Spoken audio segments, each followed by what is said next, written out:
Welcome, everybody. Nice to be with you again. This is Richard from Lost Arts Radio, and we're here with Dr. Gabriel Cousens, who's got some insights on the violence going on in the world right now. So let's go right to Gabriel and talk about what's happening and what could be done to resolve it. Welcome, Gabriel. Thanks for being here. Okay, thank you. Thank you, Richard. So I want to thank Richard. I want to thank Doug behind the scenes because they make this happen. Then I want to start with the prayer, merging the heart and mind, which is very much what needs to happen. Bishibikud, Kushakrihu, Ushinate, Bi'il or Imulaiha, Chemuke Badovke, Bidashlam Shem, Kozrael Kolam, Amen. So feel the merging of your heart and mind, integrating those two back together again, because that's part of the process that will allow us to create a healing. So, in an overview, we see violence happening around the world in huge amounts. You know, in the Sudan, over 600,000 people have been killed in all their things. And Yemen, 226,000, huge numbers. And 85,000 children have died. In Syria, I don't know exactly the numbers. There's more of a war against the Christians and the Druze. The Jews are being massacred in Syria. They've cut off their water. They cut off their electricity. And these are mostly Jews, but also some Christians that are being attacked. Israel is doing some effort to protect them, but it's not a good scene at all. Now, this is going on over the world. There's probably 110 to 115 different levels of civil wars or wars going on. I mean, my experience in I work with our group is with 6 countries in Africa. And when I was in Nigeria, southern Nigeria, because in northern Nigeria it's mostly Muslims and it's a little dangerous, the king in southern Nigeria, in Owerri is the name of the area, town, was Christian. And it was dangerous. People really, I wasn't allowed to leave the compound without a bodyguard. You know, it's like, whoa, never had that before.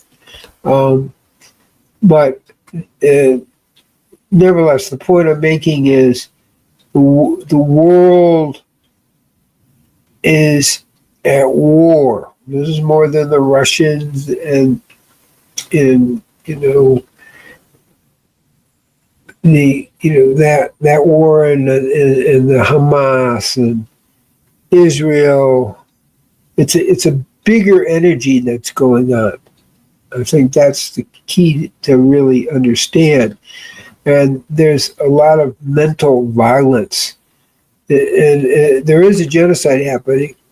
Not according to all my sources, because I'm here in Israel, so I'm talking to people who have been there, and but it's a genocide of the truth, and that's happening worldwide. And now, the genocide argument in Gaza, even Trump is saying, it's not true. He sent his people there. They've investigated. It's not true. I've seen that, information from British generals have been sent there. Different, somewhat independent people, and saying there really isn't a genocide. But this is called a blood libel. What's a blood libel? Well,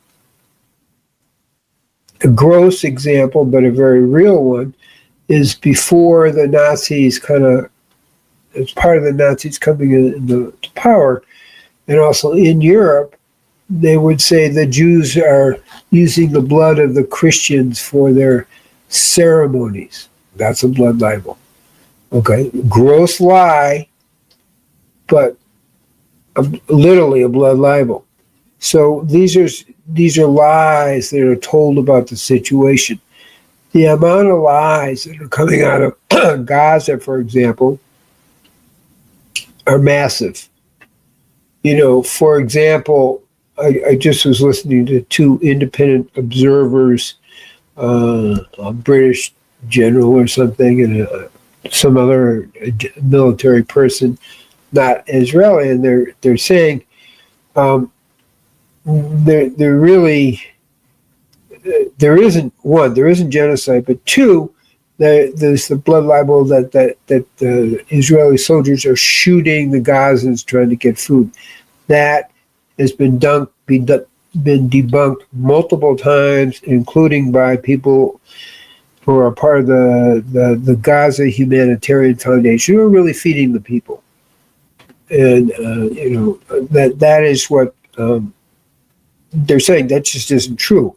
Now, so but the blood libel says, oh yeah, they're shooting the people trying to get the food. No. What is happening, according to eyewitnesses, is that the Hamas is provoking the people who are already agitated and freaked out to get them to attack these Israeli soldiers. But the claim is that there's no shooting at the Gazans. They're shooting in the air to get them to stop having a mob reaction. But the blood libel would say, oh, they're shooting the people trying to get food. That's simply not true. And we're talking about high U.S. governmental officials saying that and British officials saying that. Now, another blood libel that's going on is Falun Gong. Falun Gong in China has more members. They have 100 million members than the Communist Party. So in the late 1990s, you have a situation with the Communist Party saying, this can't be, we can't have them being more popular than us. And they kind of try to create blood libels against them, telling big lies, and then sending them to their concentration camps and doing organ replacement, which means on a live person, you don't give them anesthetic, you're cutting out the organs to sell. Of course, the people die. And mostly they do Falun Gong people because they're the most healthy people. That's really happening because people are very upset about that. And it's finally kind of coming to attention. Maybe most people in the audience are aware of that, but a lot of people aren't. So we have the Falun Gong standing up and receiving severe consequences for telling the truth, the genocide of the truth of the situation. So we have a lot of actions. What we see, as Richard mentioned before, the world is losing its consciousness in morality. And that's really the big picture. And so it's prophesized in Revelations that there would be earth changes going on, like we just had this huge tsunami, that hit the kind of a circle of fire that it's called. And the Iran is running out of water. The terrain, the main capital is running out of water, and people are wondering whether they're going to have to evacuate terrain. There's God answering back in some kind of way. Literally, their water reserves are down to 20%. That's the recent report as of today. So it's like, whoa, and so what we're seeing is a lot of things like that. Now we're having, smaller things happen, like in Spain, 50 Israeli French kids got kicked off an airplane, and they forced they were at day camp. They were at an away camp, and they were returning home. And the person in charge of them, you see a picture of her being held face down on the floor with her hands behind her back, being handcuffed. It's like, wait, this is a counselor? These are kids returning, Jewish kids? And there's a little bit of controversy, but what we're seeing is the energy of blood libel affecting people's thing. Now, it did happen not by accident, but the Spanish pilot turned out to be the person who was literally trained the 9/11 hijackers. And they claimed that the pilot called for them to be forcibly removed, returning from Spain to France. And his whole his cockpit is surrounded with Palestinian flags. But he's the guy who trained literally the 9/11 hijackers and who flew the whatever happened into the building there, into the 4 buildings or 3 buildings. So we're seeing this around the world, how this libel works. And the libel there was the kids were making too much noise while they were taking off. Although eyewitnesses say, no, that wasn't happening at all. So there are different levels of the big lie. But the end point is the lies serve the purpose of harming people. They're not just gossip, but gossip generates that kind of hatefulness. So we're looking at a worldwide kind of thing, and my answer to that is our Peace 21, each equinox and solstice, and also the World Peace Meditation every Sunday, which is at 6:15 Israel time, 11:15 East Coast time.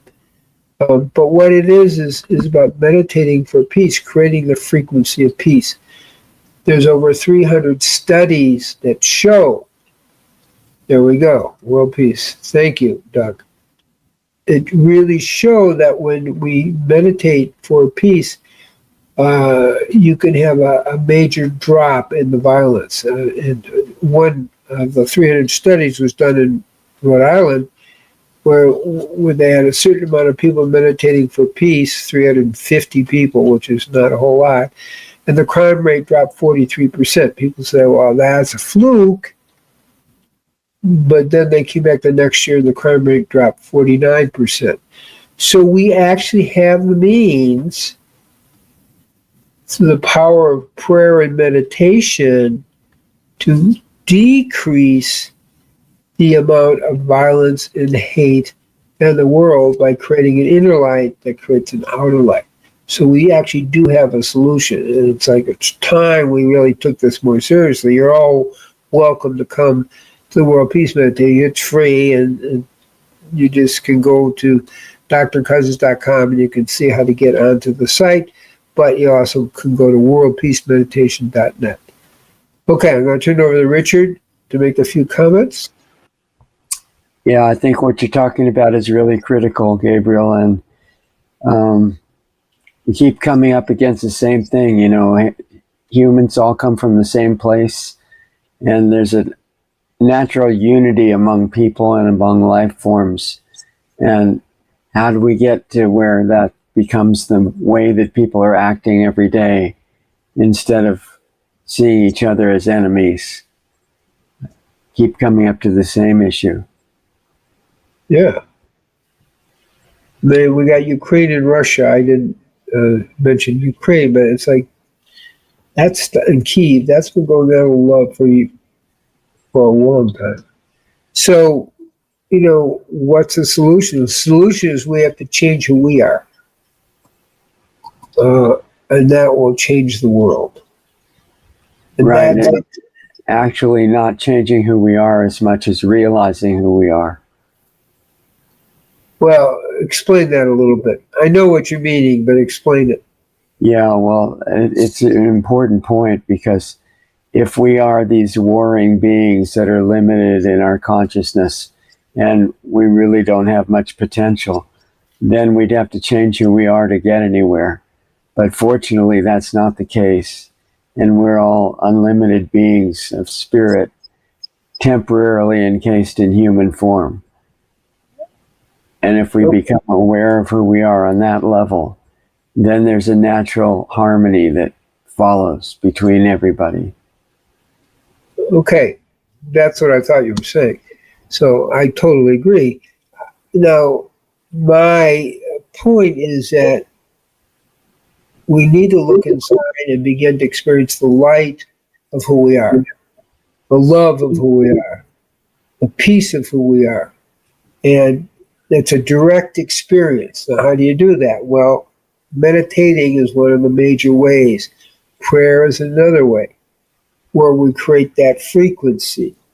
Now, if you eat agitating foods, in the Ayurvedic system, there's foods that make you feel more warlike, but which is mostly animal foods, and are killed in warlike ways. Okay, you take that energy into you and affects your consciousness. And then, so you have sattvic foods, which are more, at this time, more primarily vegan, and then rajas foods, which are more warlike foods, meat, fish, chicken, hot, spicy, fiery things, and then tamas, which is junk food. And you eat a lot of tamas or rajas foods, and you're going to be more agitated. You will not have that inner peace. And you're taking on the pain and misery of the animals that have been killed as part of what throws you off. And then we want to surround ourselves with, fields of light and love, and, do practices like Qigong, Tai Chi, Falun Gong, which creates fields of peace around you. And then we want to minimize the tendency to, I'm going to say, minimize peaceful actions, service, and charity. Because when you do a peaceful action, it tends to move you and all those around you in a more peaceful way.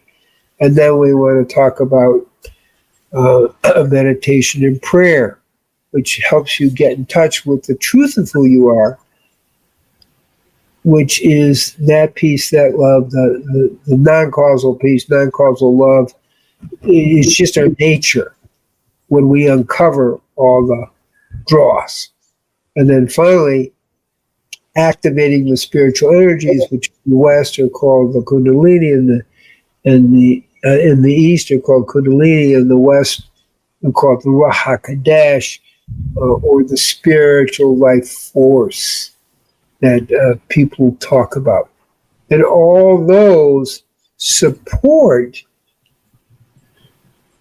creating a frequency of peace and love and oneness. In a sense, go ahead, Richard. Yeah, I totally agree. And if we put that into our own lives and become aware of that moment to moment every day, then it tends to spread even to the leaders and the people that need to bring it into the controlling interests of the government and corporations and places where it really makes an incredible difference, like what you were talking about in the beginning.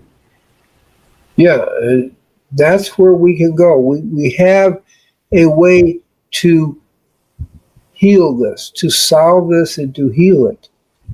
But we just have to do it. That's kind of the key here. We got to do it. You can't just talk about it. So, I invite people to join our Sunday World Peace Meditation. We meditate together for about 22 minutes, and then we have a visualization for a few minutes. It's like it's really easy, but if enough people do it, how many?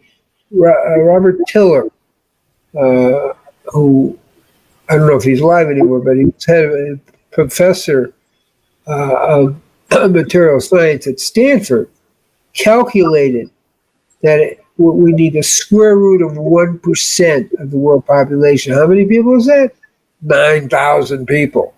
That shouldn't be that hard to do. But meditating, praying regularly can shift the consciousness. It can really, we know what happens. Over 300 studies have shown it happens. We can do this. And it's absolutely within our things. We don't depend on governments. I mean, it's certainly nice that Trump is making an effort to create peace around the world, and that's really good. It's very good. But, it depends on us, the people, getting enough concerned that we really want to make this happen. And we actually have the technique, the process, and the power to make it happen. That's what's important. We can do it. We're not helpless here. Yeah, totally agree. And I think you're talking about Trump and the peace with Russia, and there's a lot of advisors that are trying to keep the war mentality going and the murder mentality going and the genocide mentality going. And there's quicker response now from the people against that, which is very encouraging. Right. That's very important. People are tired of this nonsense. It's part of the dystopic human condition. And I try to take a positive angle that this all helps us, in a sense, get inspired to do the right thing. That's right. The way I would put it. So I want to thank Richard. I want to thank Doug behind the scenes for creating the space for this to happen. And may peace be with you. Shalom, shalom, shalom. Om Shanti, Shanti, Shanti. Om Takiwasan. Aho. Very good signs of encouragement happening too, even within government levels. In the U.S., we didn't talk about it, but they're taking away the poison out of the food system and trying to get the fluoride out of the water right now. A lot of states are supporting that. And they're just trying to get rid of the people within government who want to keep the agenda going for the business as usual, genocide for profit. And that's disappearing by stages. So I would just encourage people to listen to what you're saying and adopt the mentality of peace through meditation. And again, the meditation means what you're thinking all day, every day, and where your attention is, not just for a few minutes. And it has a dramatic effect. So I would really thank people for all their efforts to train the attention in a positive direction. It makes a huge difference in the world. And the future of humanity is in our hands. So much appreciation for all of you. We have the power to do it. We actually do. More than governments. That's right. What emotional field you're carrying is an important, powerful decision. And you can start right now. So much appreciation to all of you. Thanks for being here. We really appreciate every one of your efforts. And watch what you're doing. Use your time well. Honor yourself and honor others. And we'll see you here next time. So take care. Okay. May everyone be blessed that we are able to wake up to the immediate need of the inner peace that will create the outer peace. I hope.